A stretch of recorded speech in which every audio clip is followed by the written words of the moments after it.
হয়েছে মাজত মহিলা মানুষ কোনো মতে থাকিব নিদিব। আপোনালোকে যিখিনি মোটা মানুহ আছে নিজে হুঁচিয়াৰ হ'ব আৰু ৰথ যাতে বেফালে যাব নোৱাৰে, দিক বিদিক যাব নোৱাৰে, তাৰ কাৰণে আপোনালোকে দিকা চামে লক্ষ্য ৰাখিব।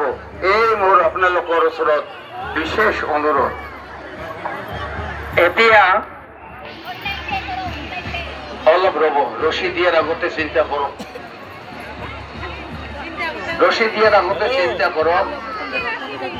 লাহে লাহে ৰছীখন দিব, ৰছীখন যাতে কোনো পেচকচ ৰ'ব। শুনক শুনক আকৌ ৰছী দিয়াৰ পাছত বোলে গাঁঠি লাগিছে খুলিব লাগে, এইবিলাক নহ'ব। মানুহ বেছি আছে, হঠাৎ একফালৰ পৰা টান দিলে দিগদাৰ হ'ব।